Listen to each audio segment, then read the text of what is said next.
Channel नवीन असाल मित्रांनो तर सबस्क्राईब करा आणि नवीन माहितीसाठी फॉलो करायला विसरू नका। मित्रांनो आज आहे 22 जुलै 2025।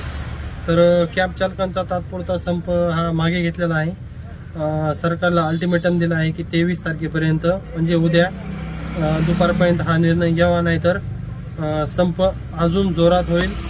तर प्रवाशांचे खूप हाल होत आहेत। स्टेशन असेल, विमान सेवा असेल, तर अशा प्रवाशांनी अगोदरच ओला उबेर बुक करावं, नाहीतर प्रायव्हेट भाडे करून, रिक्षा करून, ऑटो करून काहीतरी त्यांनी त्यांचा मार्ग शोधावा। तर मागण्या पूर्ण नाही झाल्या तर बुधवारी पुन्हा संप सुरू होणार आहे। आणि मागण्या काय आहे, चालकांचं म्हणणं काय आहे मित्रांनो, तर 32 रुपये प्रति किलोमीटर जे आहे ते भेटावं, कारण की ते भेटत नाही। 8 ते 12 रुपयाच्या दरम्यान ओला उबेर रॅपिडो त्यांना रेट देत आहे। तर गिग कामगार कल्याण मंडळ स्थापित व्हावं।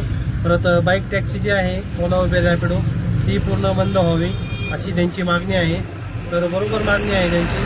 तर संप तात्पुरता स्थगित केला आहे मित्रांनो, पण अजूनही अनेक रिक्षा चालक असतील, कॅब चालक असतील, ते रस्त्यावरती नाही आहेत। अनेक प्रवासी त्रस्त झालेले आहेत। सरकारकडून ठोस निर्णय न झाल्यास संप पूर्ण होणार आहे मित्रांनो। तर संप का झाला मित्रांनो, तर 32 रुपये किलोमीटर भेटावं म्हणून संप झाला मित्रांनो। तर एका ड्रायव्हरने आर्थिक तणावामुळं त्याने आत्महत्या केली। त्याच्यामुळं अनेक जणांचा राग अजून जास्त वाढलेला आहे, अजून तीव्र झालेला आहे।